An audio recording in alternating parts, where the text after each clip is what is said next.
네, 안녕하세요. 한림과학원입니다. 한림과학원에서는 2021년도 2학기를 맞이하여 제3차 디지털 인문학 특강을 진행하고 있습니다.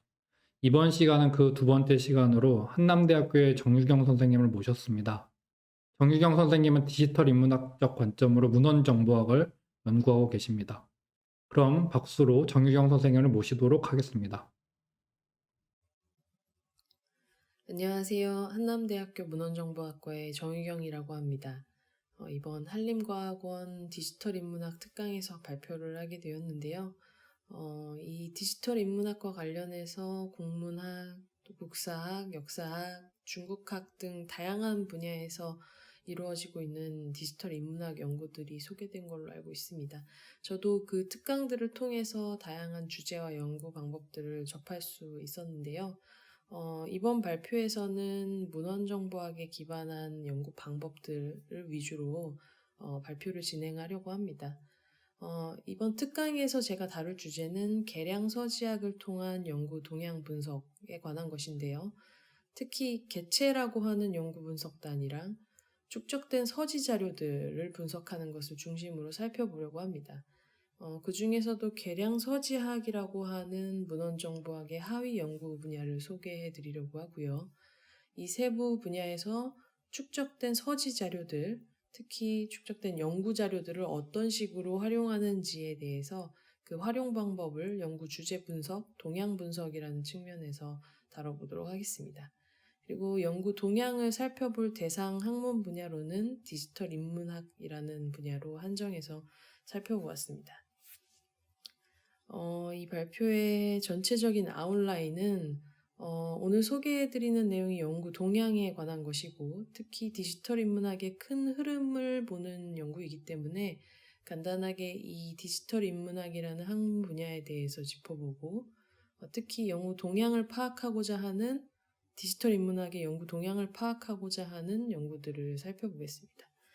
그리고 두 번째로는 이러한 연구 동향을 살펴보기 위한 기반, 그러니까 주된 연구 방법인 계량서지학과 개체명 인식, 개체에 대한 내용들에 대해서 소개하려고 하고요. 이를 통해서 디지털 인문학의 세부 학문 영역들이 어떤 식으로 구성되어 있는지 이런 것들을 인용 분석 그리고 토픽 모델이라는 것을 통해서 살펴보도록 하겠습니다. 그리고 마지막으로는 이 발표를 마무리하는 논의로 이렇게 구성을 했습니다. 먼저 디지털 인문학이라는 분야에 대해서 간단하게 살펴보려고 하는데요. 이 특강에 관심이 있으신 분들은 워낙 이 분야에 대해서 익숙하시기도 할 테고 또 다른 연구자분들께서 여러 번 언급을 해주셨기 때문에 정말 간단하게 특징들만을 좀 짚어보려고 합니다. 다들 잘 아시겠지만 디지털 인문학은 정보통신 기술을 활용해서 인문학 연구랑 교육, 또 이와 관련된 지적 활동들로 정의되고 있습니다. 인문학이라는 학문 분야에 기술이 첨가된 것이라고 볼 수도 있고요. 좁은 범위에서는 디지털 자료에 관한 것, 그리고 넓은 범위에서는 디지털과 관련된 자료뿐만이 아니라 기술을 총체적으로 연구에 적용하는 것이라고 볼 수가 있습니다. 그러나 제 생각에는 디지털 인문학이 특정한 세부 학문 분야이기도 하지만 인문학을 하는 하나의 연구 방법론적인 성격이 강하다고 생각을 합니다. 그래서 이러한 연구 경향은 인문학에서만 있어 왔던 것은 아니고 20세기 말, 21세기의 다른 학문 분야에서는 보편적으로 이루어지고 있는 어떤 연구의 경향이라고 볼 수 있습니다. 이러한 연구 경향을 지칭하는 용어를 디지털 스칼라십이라고 이제 얘기를 하고요. 이 스칼라십, 그러니까 즉 연구의 정보 기술과 관련된 것들을 접목하는 그런 연구 경향, 현상 같은 것들을 지칭하게 됩니다. 특히 문헌정보학 분야에서는 도서관이 속한 기관의 연구 활동들을 돕기 위해서 디지털 스칼라십과 관련된 도서관 서비스들을 많이 개발을 하고 있고요.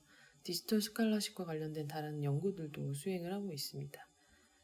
다른 학문 분야의 경우에는 비교적 자연스럽게 연구 방법론의 하나로 편입이 되거나 세부 학문 분야로 이 정보 기술을 활용한 것들이 자리 잡은 데 반해서 인문학에서는 기술을 연구에 활용하는 게 좀 상대적으로 늦어지다 보니까 디지털 인문학에 대한 논의가 근래에 좀 더 본격적으로 이루어진다는 그런 느낌이 있습니다. 말씀드렸듯이 이 디지털 기술을 활용한 연구들은 다양한 학문 분야에서 공통적으로 이제 적용이 되고 있는데요. 이 그림이 그런 학문 분야와 방법론 간의 관계들을 보여주고 있습니다. 철학이나 역사학, 언어학이나 문학과 같은 인문학 분야뿐만이 아니라 인지과학이나 수학과 같은 이런 다양한 학문 분야에서도 기술을 활용한 연구 방법론들이 이제 적용이 되고 있고요. 이런 것들을 적용을 해서 텍스트나 이미지나 뭐 3D 이미지겠죠. 사운드, 넘버 같은 것들을 분석을 하게 되고 결국은 이런 결과들이 사회 전반에 적용되는 응용 학문 분야에 영향을 주고 있다. 이렇게 보실 수가 있겠습니다. 그러면 이제 이 디지털 인문학이라는 학문의 연구 주제들을 조금 살펴보려고 하는데요. 제가 임의로 이 디지털 인문학의 연구들을 몇 가지로 카테고리화 해봤습니다.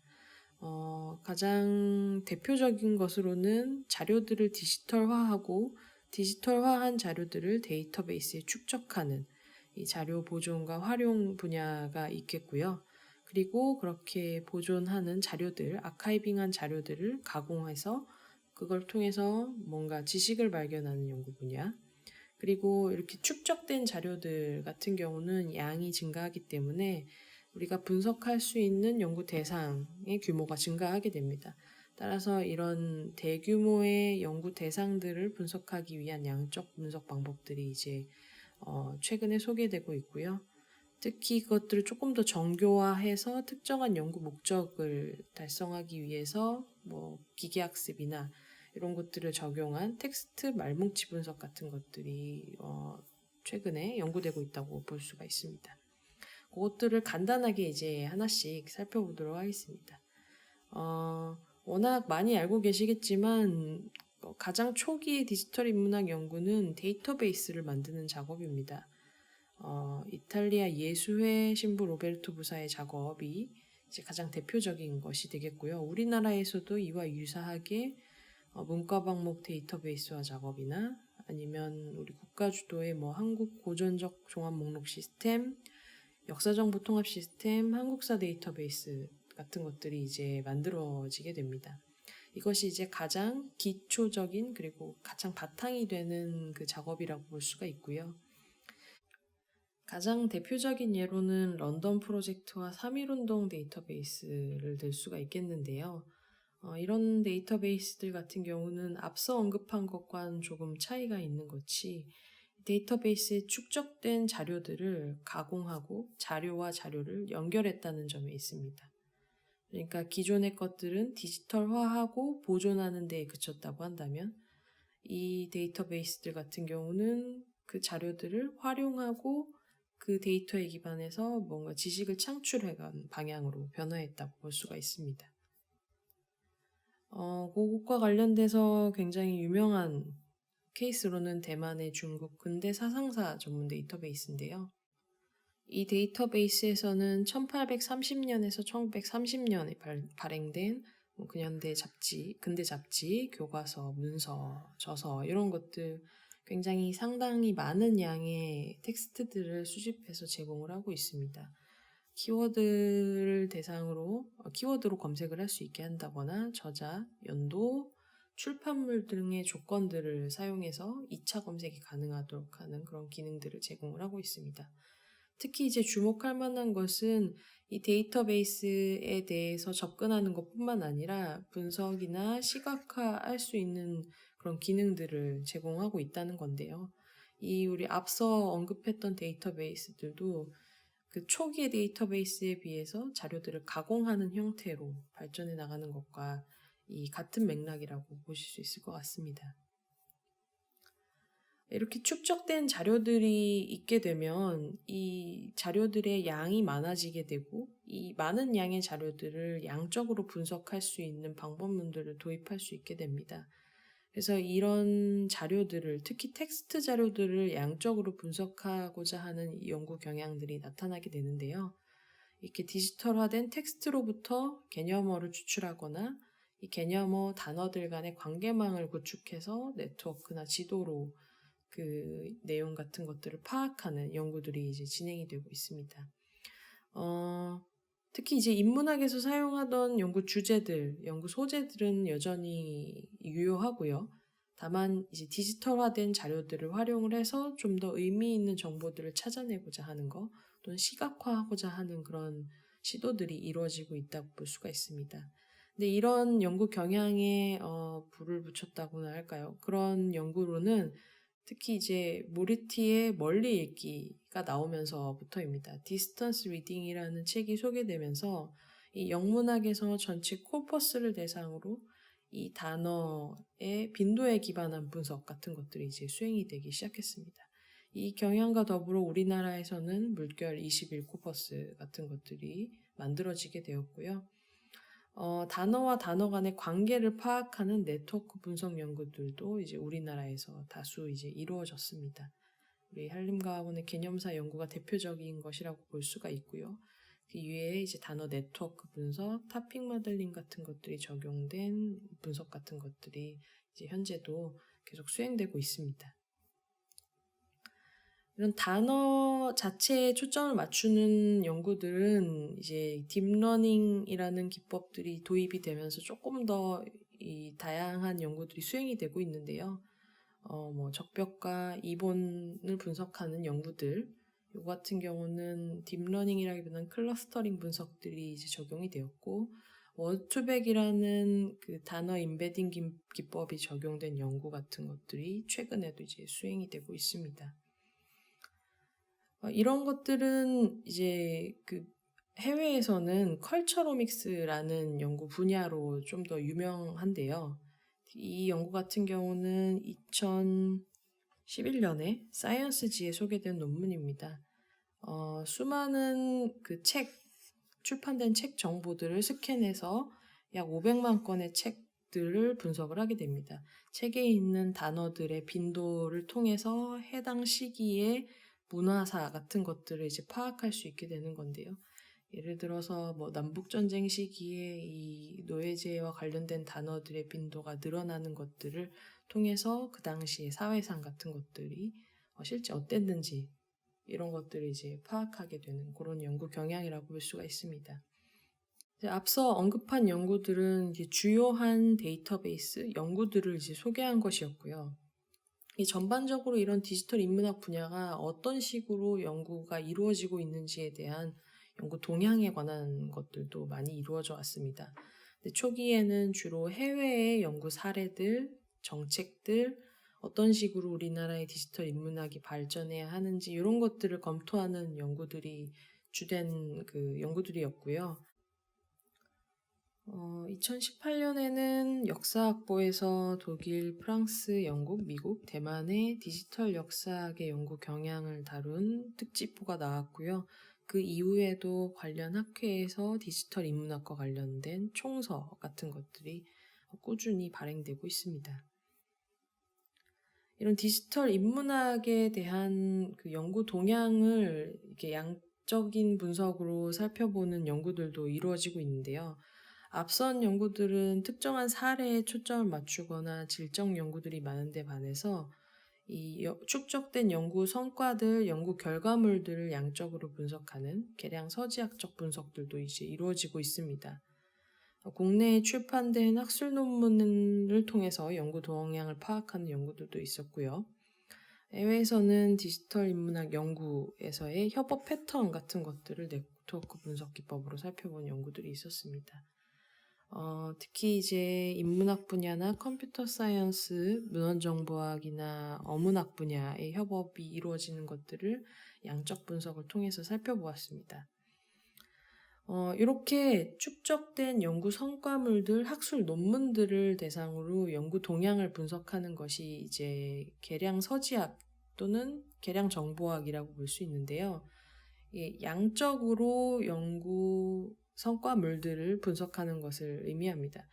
특히 문헌정보학에서는 이렇게 학문을 양적으로 분석하고 개량적으로 분석하는 것들이 이제 발전되어 왔는데 17세기에 통계 서지학이 도입되면서 도서나 기록물들을 어떻게 하면 잘 평가하고 관리할지 이런 측면에서 이제 이 학문 분야가 발전을 했습니다.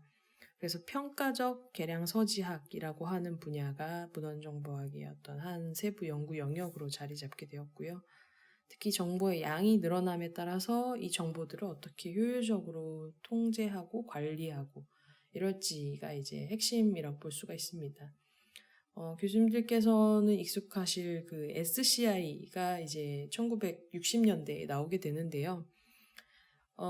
이 다양한 학문 분야들을 비교하고 또 그것과 관련된 학문 자료들, 학술 자료들을 이제 관리를 하기 위해서 그 학술 자료에 나타난 인용을 분석하고 인용을 통해서 각 학문 분야를 평가하고 이렇게 되는 이제 SCI가 이때 등장을 하게 되고요.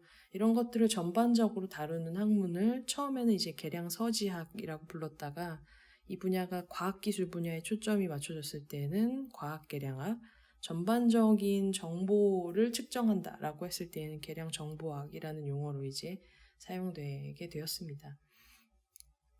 그래서 특히 이제 계량서지학, 계량정보학이라고 하는 것에 대해서 조금 더 살펴보려고 하는데요. 계량서지학은 비블리오그래피, 서지 정보를 양적으로 분석하는 학문이라고 볼 수가 있습니다. 수학적 또는 통계적 기법을 적용해서 도서, 책이 되겠죠. 지식이 쌓여있는 책 또는 이 학자들 간의 커뮤니케이션 매체인 학술 발표 자료 이런 것들을 다양한 관점에서 분석을 하고 축적하고 관리하는 것이 이제 이 계량서지학의 시초라고 초기의 이제 목적이라고 볼 수가 있습니다. 그래서 비블리오그래피를 반영한 문헌을 정량적으로 연구하는 것이고요. 관련된 지식의 생산, 유통 이런 것들을 다 측정하는 것입니다. 이게 조금 더 이제 포괄적인 그 범위로 적용이 되는 것이 계량정보학이라고 볼 수 있는데요. 이 문헌정보학에서 다룬 다양한 자료들, 도서관에서 다루고 있는 학문 자료들을 양적으로 이제 분석하게 되는 겁니다. 현재는 이제 다양한 용어가 이렇게 앞서 언급한 것처럼 이렇게 인포매틱스, 계량 정보학이라는 용어로 쓰이기도 하고 과학 계량학, 비블리오매틱스 다양한 용어로 사용되고 있는데 가장 큰 범위를 포함하고 있는 인포매틱스, 계량 정보학이라는 용어들이 이제 많이 쓰이고 있고요. 특히 이제 제가 발표하는 그 주제와 관련해서는 학술 논문들만을 대상으로 하기 때문에 이제 계량 서지학이라는 그런 용어들도 같이 많이 사용이 되고 있습니다. 이런 계량 서지학이나 계량 정보학 같은 경우에는 주로 이 출판물들, 학술 논문들을 정량적으로 분석하게 되고요. 앞서 언급드렸듯이 여기서는 그 출판물들, 자료들을 잘 평가하고 관리하고 이 학문 분야들이 어떻게 구성되어 있는지 이런 것들을 파악하는 것이 이제 목적이라고 볼 수 있습니다. 그런 것들을 이제 잘 관리를 하고 평가하고 측정하기 위해서는 가시적으로 뭔가 측정할 수 있는 것들이 필요하게 되는데요. 연구자 단위에서는 이 연구자가 얼마나 많은 연구 생산성을 보이는지, 논문을 얼마나 활발하게 쓰는지 이런 것들을 평가할 수도 있지만 이 동료의 연구 성과들을 인용을 함으로써 인용이라는 행위가 논문에 드러남으로써 다른 그 지식이 다른 연구자에게 전달되는 이런 과정들을 가시적으로 이제 파악할 수 있게 됩니다. 그래서 특정한 논문을 중심으로 그 논문을 인용한 문헌들을 이렇게 찾아가면서 지식이 어떻게 이동하는지 그리고 어떻게 이 학문 분야가 이 논문의 인용을 통해서 발전하는지 이런 것들을 이제 파악하게 됩니다. 그래서 이런 인용 패턴에 근거해서 문헌, 그러니까 학술 논문이죠. 학술 논문과 저자 그리고 연구 주제 같은 것들의 관계 같은 것들을 파악할 수 있게 되고요. 거기에서는 인용 문헌과 인용을 당하는 문헌 간의 정보를 통해서 그 인용 관계들을 파악하게 됩니다. 그렇게 인용이 이렇게 흘러가는 방향을 보면 이 학문 분야가 어떤 식으로 발전해 왔는가 이런 것들을 파악할 수 있게 되고요. 이 도서관이라는 기관 또는 아니면 연구기관의 관리적인 차원에서는 이 학문 분야를 비교할 수 있는 자료가 되기도 하고 특정한 학문 분야에서 주요한 저자가 누구인지 그리고 핵심적인 연구가 어떤 것들인지를 이렇게 양적으로 파악할 수 있게 됩니다.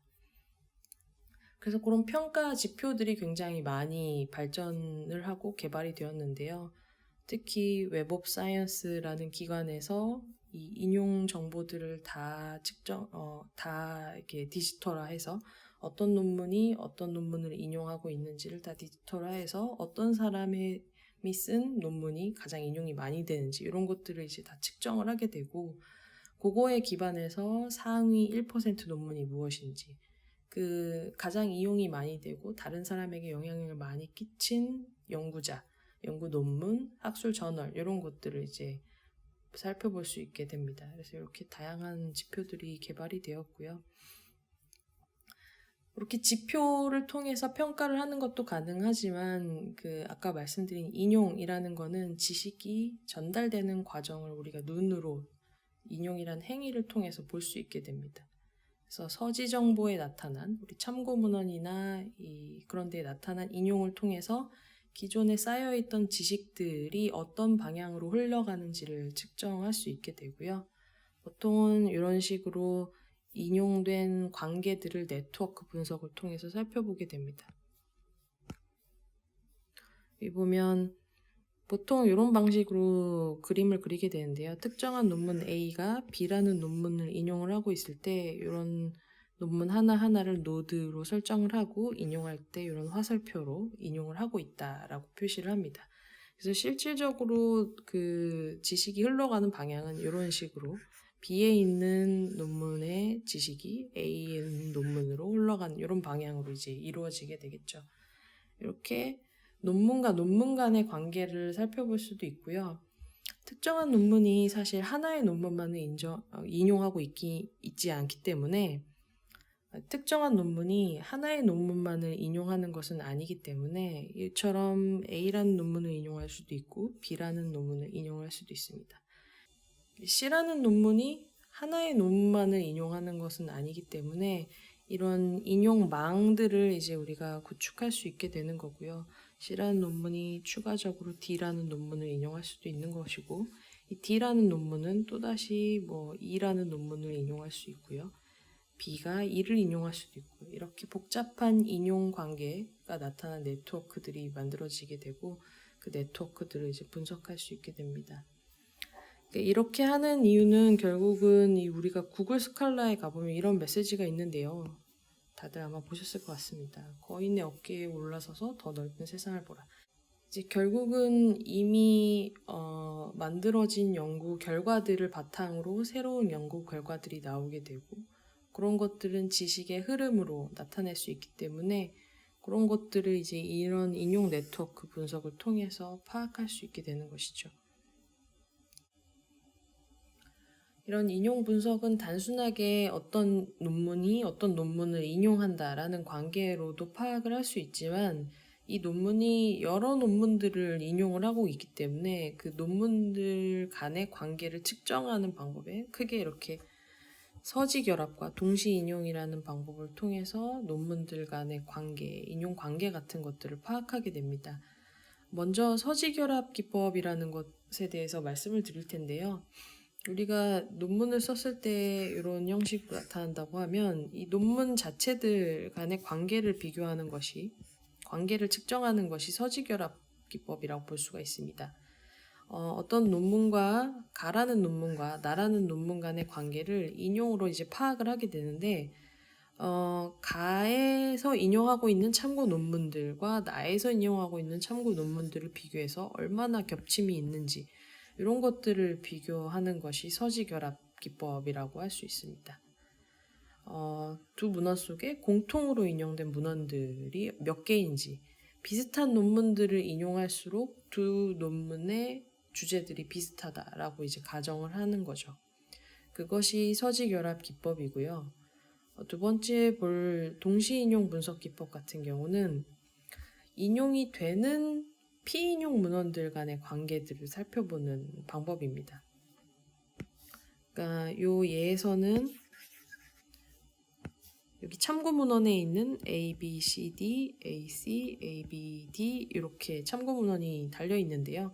이 논문들 간의 관계를 살펴보는 겁니다. 예를 들어서 여기 A, B와의 관계, 여기 A랑 B가 동시에 한 번 인용되었고, 여기 다라는 논문에서도 동시에 인용되었고, 이런 것들을 하나하나 다 측정을 해서 같이 인용이 많이 되는 논문들일수록 유사한 논문일 수 있는 거죠.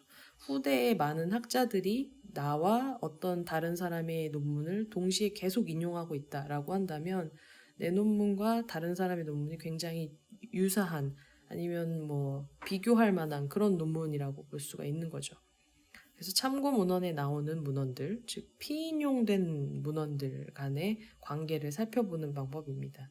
그래서 이 문헌이 출판된 후에 제3의 문헌 속에서 동시에 인용되었을 때 이 두 문헌들 간의 관계를 측정을 하는 것이고요. 이 특정한 논문이 A라는 논문, B라는 논문 이렇게 인용을 할 수도 하게 되는데 이런 것들이 이게 다른 수많은 사람들에 의해서 축적이 되면 이렇게 후대에 발행된 수많은 논문들이 동시에 인용하고 있는 몇 개의 핵심적인 논문군들을 발견을 할 수 있게 됩니다. 이런 특정한 논문들을 연구 전선 (research front라고 하는데요. 그 논문이 출판되었을 당대 그리고 그 후에 굉장히 영향력이 높은 논문들의 군집이라고 볼 수가 있습니다. 그런 것들을 이제 이 인용을 통해서 파악을 할 수 있게 되고요. 단순하게 인용이 많은 논문들을 파악하는 것이 앞서 말한 이 단반향의 인용 분석이라고 한다면 이 동시 인용 분석이나 서지 결합 방법을 통해서 인용을 분석할 때에는 이렇게 주제적으로 유사한 문헌들끼리 또는 저자들끼리, 잡지들끼리, 그러니까 학술지들끼리 이렇게 묶어줄 수 있습니다. 그래서 해당 분야의 핵심적인 잡지군 아니면 핵심적인 저자군 이런 것들을 이제 파악할 수 있게 되는 거죠. 그래서 이런 것들이 활용된 그 예들을 하나 소개해드리면 그 정보학, 문헌정보학 중에서도 정보학 분야에서 이 저자 동시 인용, 저자를 대상으로 한 동시 인용 분석과 서지 결합 분석한 것들을 보여드리겠습니다. 이 같은 경우는 이 문헌정보학의 그 핵심적인 연구 분야라고 할 수 있는 그 SCI를 만든 유진 가필드의 그 계량 정보학 분야가 있고 정보 검색 분야 이런 식으로 이제 나누어지는 걸 볼 수도 있고요. 서지결합 분석의 경우에도 비슷하게 세부 학문 분야를 이루고 있는 저자들의 군집 같은 것들을 파악할 수 있습니다. 정보 검색 분야도 있고요. 계량 정보학 분야들이 이제 요 근처에 있고 뭐 이런 식으로 저자들의 군집을 통해서 저자의 주요 연구 분야들도 파악할 수 있고 이 전체적으로는 학문의 세부 학문 분야들 전체 학문 중에서도 어떤 세부 연구 주제들이 이제 이루어지고 있고 어떤 사람들에 의해서 이루어지고 있는지 이런 것들을 인용 분석을 통해서 파악할 수 있게 됩니다. 이제 이 연구에서는 앞서 말씀드린 이런 계량 서지학적인 분석 방법들을 통해서 디지털 인문학 연구들의 연구 동향을 양적으로 어떤 식으로 이 학문 분야가 구성되어 왔는지를 분석하고자 합니다. 그래서 디지털 인문학 분야의 주요 연구 동향과 지적 구조 같은 것들을 파악하는 것이 주요 연구 목적이 되겠고요. 어떻게 보면 이제 그 다양한 학문 분야에 적용할 수 있는 방법론이기 때문에 디지털 인문학 분야에 적용한 케이스 스터디라고도 볼 수가 있습니다. 주요 연구 방법으로는 말씀드린 계량 서지적, 계량 정보학적 접근 방법을 사용을 할 테고요. 문헌 단위의 동시 인용 분석과 저널 단위의 동시 인용 분석, 그리고 이 인용 분석을 조금 더 구체적으로 살펴보고 이 시계열적인 변화를 살펴보기 위해서 단어를 가지고 분석하는 타핑 모델을 적용을 해서 세부 연구 주제들을 파악해서 이를 보완하는 방식으로 인용 분석의 결과를 보완하는 방식으로 이제 연구를 수행을 했습니다. 서지 분석이기 때문에 국내외의 주요 학술 데이터베이스로부터 서지 정보를 수집해서 분석을 했고요. 분석에 사용한 데이터는 웹 오브 사이언스 2,600여 건, 국내 자료는 약 770여 건 정도를 사용을 했습니다. 수집한 데이터들의 전반적인 현황 같은 것들을 보고 이를 통해서 서지 분석들을 수행을 했습니다. 이 서지 분석을 할 때에 분석하는 단위가 여러 가지가 있는데요. 전반적으로 어떤 저자들이 연구에 참여하고 있는지를 볼 수 있고 어떤 학술지들이 이 디지털 인문학 분야에서 나오고 있는지, 그리고 이 디지털 인문학 분야에서 참고하고 있는 논문들이 무엇인지를 분석할 수 있게 됩니다. 이렇게 특정한 단위를 기준으로 분석을 하게 되는 것을 개체 단위의 양적 분석이라고 볼 수가 있는데요. 좀 더 큰 레벨의 분석이 이 매크로 단위의 분석이라고 할 수 있고, 거기에 해당하는 것이 저자 분석, 저널 분석, 그리고 참고 문헌 분석 같은 것들이 되겠습니다. 이제 그 안에 내용으로 들어가서 키워드를 분석하는 것이 있고요. 이 키워드를 조금 더 선별해서 정제해서 분석하는 것들로 이제 이 분석의 단위들을 좁혀갈 수 있게 되는데요. 이 서지 분석에서 인용 분석 같은 경우는 이 매크로 레벨에서 이루어지게 되고, 그 타픽 모델링처럼 단어들을 사용해서 분석하고 그 키워드 단위에서 분석하는 이 분석과 그 안에서 특정한 그 특징을 나타내는 그 데이터들을 선별을 할 수가 있거든요. 키워드들을. 예를 들어 데이터셋이나 메서드, 바이오 인포메틱스 분야에서는 뭐 유전자 단위의 분석이라든가 이런 식으로 좀 그 단위를 축소할 수가 있는데, 키워드 수준, 세기너 수준에서는 연구 방법론과 뭐 테크놀로지 이런 수준에서 키워드를 조금 더 살펴보도록 하겠습니다. 이렇게 단어를 선별을 할 때에는 보통 개체명 인식이라는 방법이 사용이 되는데요. 이 개체명이라는 것은 이 사람의 이름이나 기관명, 장소 같은 어떤 의미나 그 단위를 나타내는 고유 명사라고 보실 수가 있습니다. 이런 고유 명사나 특징을 가지고 있는 단어들은 그 사전을 구축할 수 있기 때문에 그 사전이나 아니면 그 학습된 말뭉치들을 기반으로 텍스트에서 그런 특징들을 가지는 단어들을 선별을 할 수 있게 됩니다. 그래서 이 연구에서는 연구 방법이나 기술과 관련된 단어들을 한정해서 키워드를 조금 살펴보는 그런 분석도 수행을 하였습니다. 그 텍스트를 분석하는 방법으로는 타픽 모델도 사용을 했는데요. 이 타픽 모델 같은 경우는 워낙 앞서 다른 연구에서도 소개를 해주셨기 때문에 가장 이제 좀 짧게 말씀을 드리자면, 이 문헌에 나타난 단어의 분포를 기반으로 해서 이 문헌 또는 문헌 집합이 어떤 주제들을 다루고 있는지를 파악하는 것입니다. 전반적으로 이 문헌 집단이 어떤 주제들을 다루고 있는지를 살펴보는데, 이 문헌의 경우 지네릭스와 관련된 요 문헌이 뭐 진과 관련된 주제들을 다룰 수도 있고, 라이프 관련된 거, 브레인 관련된 거, 뭐 데이터 관련된 이런 주제들로 이 글이 구성될 수 있겠죠. 이런 세부 주제들을 단어의 발생 분포나 같이 이 발생하는 단어들의 빈도 같은 것들을 측정해서 요 모델을 만들게 되는데요. 이 토픽 모델이라는 제목에도 나타나 있듯이 단어들의 군집인 주제들을 모델링하는, 그러니까 모형화하고 군집화하고 이런 것들을 하는 기법이라고 볼 수가 있습니다. 요 기법의 가장 그 기본적인 전제라고 할까요? 계산 방법은 문헌에 나타난 단어들의 빈도와 확률 분포에 기반을 합니다. 그래서 이렇게 네모나게 표시된 이런 것들을 이제 플레이트라고 하는데, 그 계산 단위라고 보시면 됩니다. 그래서 이런 모델들을 만드는 방법, 모형화하는 방법이 이제 이런 식으로 구성이 되는데, 문헌에서 단어들이 어떤 식으로 나타나는지 이렇게 파악을 하는 방법이 타픽 모델링이고요. 이런 타픽 모델링은 추후에 굉장히 다양한 형태로 이제 발전이 되고 변형이 되고 그렇게 됩니다. 그래서 대부분의 이제 모델들이 굉장히 좀 복잡해지는데, 핵심은 이렇게 워드 이렇게 좀 회색으로 표시된 이런 것들도 보면 이 단어가 어느 단위에서 발생을 하는지 이런 것들이 이제 거의 공통적으로 나타납니다. 그거를 조금 이제 조건을 다르게 준다던가 이런 방식으로 이제 변형이 되는 것이고요. 제가 이제 이 연구에 사용한 모델은 기본적인 토픽 모델링에서 조금 더 변형이 된 모델로 특정한 조건 하에서 이 단어가 발생할 확률 같은 것들을 계산을 하게 됩니다. 여기서는 연도에 기반해서 어떤 특정한 연도에 이 단어들이 훨씬 많이 사용되는지, 아니면 이 주제들이 많이 언급되는지 이런 것들을 위주로 이제 살펴보게 됩니다.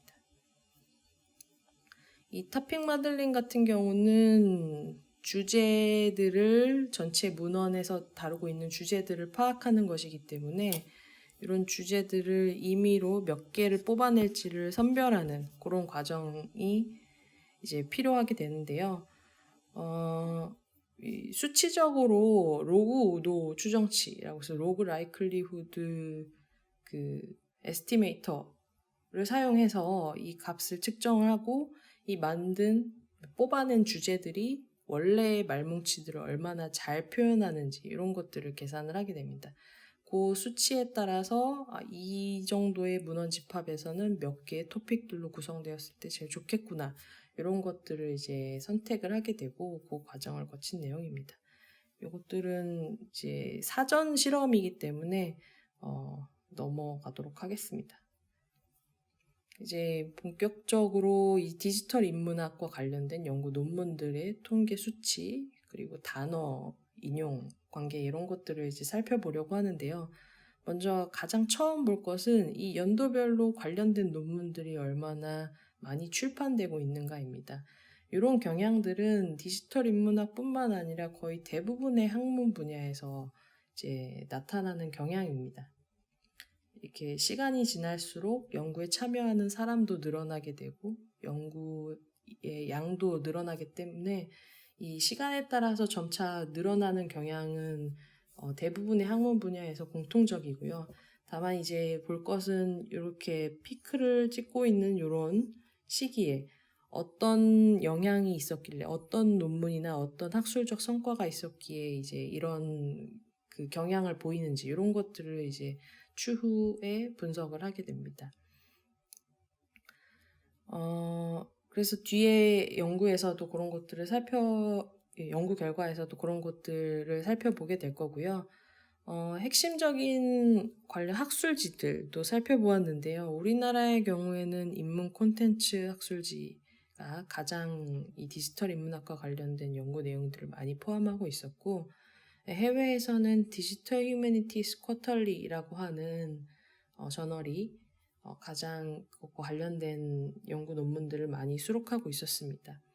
그 학술지들의 연구 분야들을 살펴보면 우리나라의 경우는 대부분 기타 인문학으로 분류가 된 인문학 분야의 저널들이 상위에 위치하는 것을 알 수가 있고요.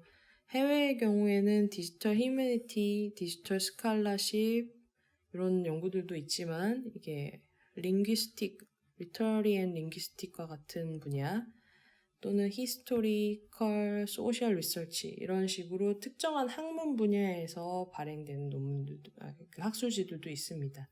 그리고 특징적인 것은 이렇게 인포메이션 사이언스나 라이브러리 사이언스와 같은 이 문헌정보학과 관련된 분야의 학술지들도 디지털 인문학 관련된 내용들을 다루고 있다는 것이 국내와 해외의 큰 차이라고 볼 수 있습니다. 뒤에도 잠깐 언급을 하겠지만 그 이유는 그 데이터베이스들을 관리하는 주체가 해외에는 주로 도서관에서 그것들을 관리하기 때문에 그것과 관련된 이 데이터베이스에 축적된 자료들을 어떻게 도서관에서 서비스할지와 관련된 연구들이 이제 해외에서는 주로 다루어지고 있습니다. 그 다음에 볼 것이 이제 인용 분석을 통해서 이 디지털 인문학 분야가 어떻게 구성되어 있는지를 살펴볼 건데요. 문헌 단위의 동시 인용 네트워크를 그려본 겁니다. 이거는 이제 인용 정보가 웹 오브 사이언스엔 있고 리스에서는 아직 불완전한 정보이기 때문에 해외에 있는 연구 동향만을 인용 분석했습니다. 문헌 동시 인용 네트워크 같은 경우는 인용이 많은 논문임과 동시에 비슷한 주제의 논문들을 가깝게 위치하도록 네트워크를 그리게 하고 있습니다. 그래서 중앙에 위치한 것들이 그 주된 연구 분야라고 볼 수 있고, 이렇게 노드 점의 크기가 클수록 언급이 많이 되고 인용이 많이 되는 논문이라고 보시면 됩니다. 그러니까 주제적인 그 유사성과 인용의 빈도 같은 것들이 동시에 반영된 네트워크라고 보실 수가 있습니다. 그래서 보시면 가운데에 디지털 휴먼 이렇게 되어 있는 이 연구 같은 경우에는 디지털 인문학 일반 그리고 인문서에 해당을 합니다. 그리고 밑에는 전에 말씀드린 모레티의 디스턴스 리딩, 멀리서 읽기가 있고요. 그 외에도 이제 그 문헌정보학 분야의 논문들 같은 것들이 이제 여기에 위치하는 것을 볼 수 있습니다.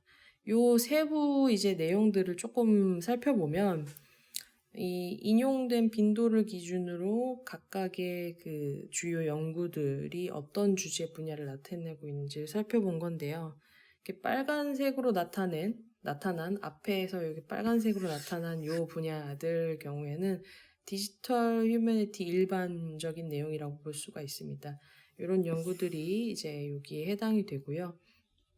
그 외에도 Companion to Digital Humanity와 같은 연구들, 그리고 파란 거의 경우에는 Distance Reading이 여기에 해당을 하고요. 보라색, 초록색, 노란색 이런 것들 같은 경우에는 이 보라색이 이쪽에 위치를 하고 있죠. 요 연구 같은 경우에는 Spatial Humanities라고 해서 공간, 시간, 장소 같은 것들이 반영된, 어떻게 보면 GIS의 그 개념이 반영된 연구라고도 볼 수가 있고요. 그 외에는 도서관과 관련된, 그리고 정보학과 관련된 것들이 여기 초록색과 노란색 쪽으로 이제 구성되어 있는 것을 볼 수 있습니다. 이렇게 전반적으로는 핵심적인 디지털 인문학 연구들이 중앙에 위치하고, 그 외적으로 영문학과 관련된 부분, 이 도서관과 관련된 부분, 이런 식으로 이제 이게 외부에 그런 연구 분야들이 위치하는 것을 이 네트워크를 통해서 파악할 수가 있습니다. 이제 앞에서 바라본 네트워크가 문헌 단위 동시 인용 분석이었다고 한다면, 이 네트워크 그림 같은 경우는 학술지 기준으로 인용을 살펴본 겁니다. 요거 같은 경우는 조금 더 거시적인 차원에서 개체 수준으로 보면은 매크로 중에서도 좀 더 큰 단위에서 이 학문 분야 간의 관계들을 살펴볼 수 있게 되는데요. 이 디지털 휴머니티스 쿼털리라고 하는 핵심 저널이 있는 곳이 이제 이 빨간색 분야라고 볼 수 있습니다.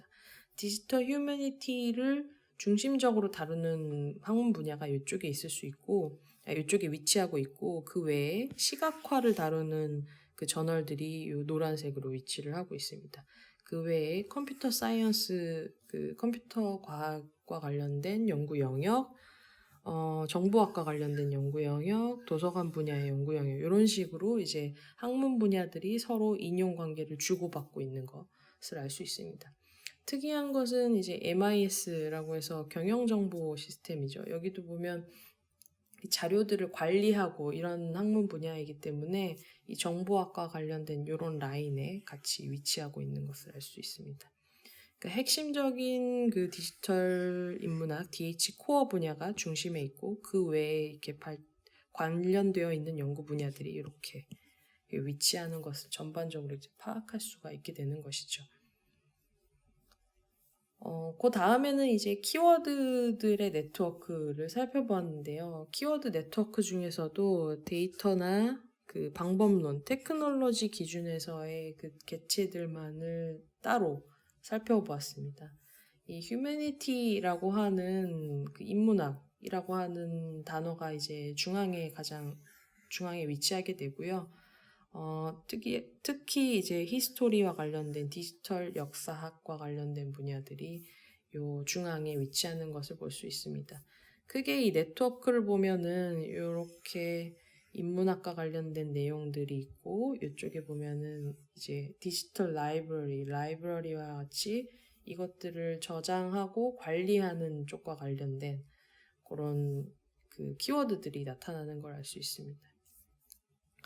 여기에서는 이게 요 앞에 네트워크에서는 좀 세부적인 뭐 시각화라던가 컴퓨터 과학이라던가 이렇게 세부 학문 분야가 나왔다면 키워드 수준에서 그리고 메서덜러지 수준에서 이렇게 살펴보면은 그 학문 분야에서 사용하고 있는 기술은 이미 이 디지털 인문학 쪽으로 많이 이렇게 그 연결되어 있는 것을 볼 수 있고요. 다른 색깔로 이렇게 보라색으로 표시된 이 부분들, 도서관 부분만 이제 좀 별도의 연구 영역이다라는 것을 이제 파악할 수 있습니다. 이제 이런 네트워크 분석을 통해서는 그 전반적인 큰 오버뷰를 살펴본 거고요. 제가 여기에 이제 추가적으로 분석을 한 것은 아까 말씀드린 타픽 마들링을 통해서 세부 연구 주제 같은 것들을 이제 파악하고자 했습니다. 먼저 국제저널, 그러니까 해외 저널의 주요 연구 주제들을 보면요. 대체적으로 텍스트나 데이터와 관련된 것들이 주된 연구 주제들로 나타났고, 뭐 이미지나 시티맵, 맵, GIS 뭐 이런 것처럼 이렇게 시각화하거나 이미지를 활용한 연구 분야가 하나의 별도의 분야였고, 컬처럴 스터디나 히스토리컬 프로젝트처럼 어떤 사회 문화적인 현상에 대한 것 또는 역사 프로젝트 관련된 것들도 별도의 연구 영역으로 나타났습니다. 여기도 이제 비슷한 그런 주제들이고요. 총 이제 84개 번호까지 이제 주제 번호를 매겼는데요. 이 그 주제 중에 좀 특이한 것은 이 에듀케이션 분야가 새롭게 나타난 것입니다. 이 앞에서 네트워크 분석을 할 때는 크게 그 전체 학문 분야 간의 관계들 같은 것들을 볼 수 있었다면 이 텍스트 단위의 분석에서는 구체적인 키워드를 통해서 세부 연구 주제를 좀 더 자세하게 살펴볼 수 있다는 장점이 있는데요. 앞서 그림에서는 나타나지 않았던 이런 에듀케이션 분야가 나타났습니다. 이게 초기에 새롭게 생성되는, 새롭게 만들어지는 학문 분야의 경우에는 그 기술의 도입이나 그 시기에 맞는 이슈들을 다루게 되어 있는데요. 그 분야들이 조금 더 성숙해지고 하나의 연구 영역이나 연구 방법론으로 자리 잡게 되면 그 방법론을 보급하고자 하는 교육과 관련된 내용들이 이제 좀 점차 많아지는 경향을 알 수가 있습니다. 이 연구 주제, 특히 에듀케이션 같은 경우는 이 시계열적으로 이 주제가 어떤 식으로 증가하는 성향을 보이는지 보면 여기에 이렇게 2020년대에 갈수록 점차 에듀케이션과 관련된 디지털 인문학에서 교육과 관련된 주제들의 언급량이 늘어나는 것들을 볼 수 있습니다. 이런 식으로 반면에 이제 텍스트 분석이나 뭐 데이터 세트를 구축하는 것 자체에 대한 그 연구들은 상대적으로 이제 감소하는 추세였고요. 이 컬처럴 스터디 그리고 뭐 기술과 관련된 내용들 그리고 여기 에듀케이션, 테크놀로지 체인지 이런 것들 그리고 말뭉치 분석과 관련된 거, 소셜 미디어 관련된 이런 주제들이 이제 시간이 지남에 따라 조금 더 많이 언급되고 연구의 양이 늘어나는 걸 볼 수가 있습니다. 이런 식으로 앞서서는 네트워크 분석을 통해서는 이렇게 전반적으로 디지털 인문학 분야가 어떤 식의 학문 간의 관계를 보이고 있는지 어떤 키워드들로 구성되어 있는지를 이렇게 전반적으로 볼 수 있었다면 이 타픽 모델링과 그 구조적 타픽 모델링을 통해서 시계열적 추이를 살펴봤을 때에는 이런 주제들이 나타나고 그 주제들이 시간에 따라서 어떤 주제들이 상승하는 주제인지 이렇게 라이브러리 서비스처럼 하강하는 주제가 무엇인지 꾸준히 연구되는 주제들이 무엇인지 이런 것들을 이제 파악할 수 있었습니다. 국내의 주요 토픽들도 비슷하게 살펴봤는데요. 우리나라의 경우에는 이 콘텐츠와 관련된 내용 그리고 스토리텔링, 뭐 구비문학 이런 것들에 대한 그 주제들이 유독 부각이 됐고요. 뭐 방법론이나 기술 이런 것들, 플랫폼 이런 것들도 여전히 이제 해외와 비슷하게 기술과 관련된 키워드들이 여전히 나왔습니다. 상대적으로 해외에 비해서 이 연구의 양이 적다 보니까 주제들도 이렇게 조금 적게 나타났고요. 그 주제들의 시계열 추이를 좀 살펴보면은 이렇게 스토리와 관련된 주제들이 늘어나는 것을 볼 수 있고요. 구비문학도 어떤 특정한 시기에 이렇게 피크를 찍었다던가 이런 패턴들을 볼 수가 있고 4차 산업혁명이나 방법론과 관련된 연구들이 증가하는 경향인 것을 볼 수 있습니다. 상대적으로 이제 도서관과 관련된 것들 이런 것들은 이제 줄어들고 있었고요. 이런 식의 트렌드들을 살펴볼 수 있었습니다. 이렇게 전반적으로 이제 이런 동향들을 살펴봤는데요. 마무리를 하자면 이제 계속 말씀드렸지만 이런 인용 분석이나 네트워크 분석 이런 것들을 통해서 지식의 흐름이나 세부 학문 분야 같은 것들을 이제 파악할 수 있었고요. 특히 2000년대 이후에 수행된 국내외 디지털 인문학 분야의 연구 동향을 이렇게 토픽 모델링이라는 거 그리고 구조적 토픽 모델링을 통해서 시계열적으로 추이를 살펴봤다라는 데 이제 의의가 있을 수 있겠습니다.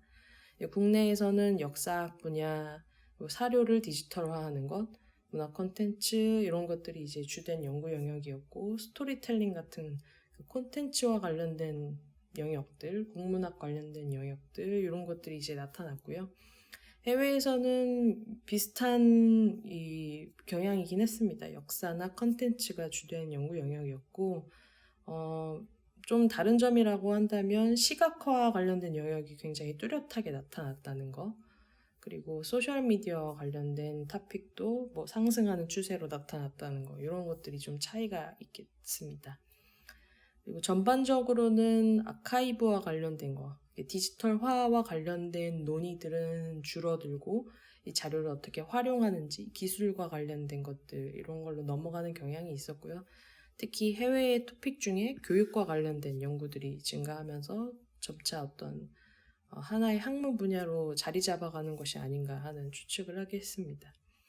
그리고 연구 대상 같은 경우는 여기에도 말씀드렸듯이 소셜미디어에 대한 관심이 늘어나면서 온라인 컨텐츠 이런 것들에 대한 그런 키워드들이 상승하는 것들을 알 수 있었습니다. 이런 식으로 이제 그 개량 서지학적 방법을 통해서 특정한 학문 분야의 그 경향 같은 것들을 살펴봤는데요. 이 연구를 진행을 하면서 전체적인 연구의 동향도 알 수가 있었지만 이게 어떻게 보면 누적된 그 자료들을 대상으로 하기 때문에 2021년 현재의 자료들은 제가 제외를 하고 작년까지 완결 2020년까지 출판된 자료들만을 대상으로 했습니다. 그리고 이제 그렇게 축적된 자료들을 인용 분석을 시도를 하다 보니까 인용이라는 것이 보통 오래된 출판물일수록 인용을 많이 받는 경향이 있습니다. 그래서 이렇게 학문 분야가 길게 그 유지될수록 그런 경향이 조금 더 뚜렷해지긴 하는데 특정하게 초기에 몇몇 그 연구들에게 과도하게 그 집중되는 관심 같은 것들을 이제 정제하거나 이런 과정들이 조금 더 필요할 것 같고요. 그래서 세부적으로는 인용 분석의 그런 문제들을 보완을 하기 위해서 세부적인 키워드들을 살펴보는 토픽 모델링을 같이 이제 적용을 했습니다. 다만 그 인용 분석 같은 경우에는 리스의 완전한 인용 자료가 없기 때문에 국내 자료와 연계된 분석 같은 것들이 이루어지지 않아서 토픽 모델링 쪽으로만 이제 결과들이 나왔다라는 그런 한계도 있을 수 있을 것 같고요.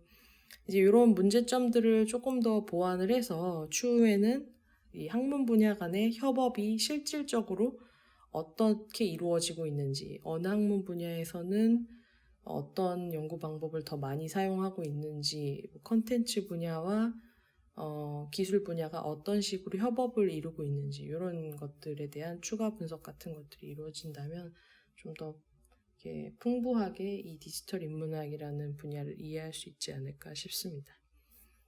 네, 그래서 오늘 발표는 여기까지 하도록 하겠습니다. 긴 시간 들어주셔서 감사합니다. 네, 정유경 선생님의 강의 잘 들었습니다. 정유경 선생님은 디지털 인문학의 연구 동향을 종합하셔서 발표를 진행해 주셨습니다. 아주 흥미로운 내용들이 이어졌는데요. 저 역시 새로운 주제를 발굴할 수 있는 귀한 시간이었습니다. 강의 참여해 주셔서 감사합니다. 감사합니다.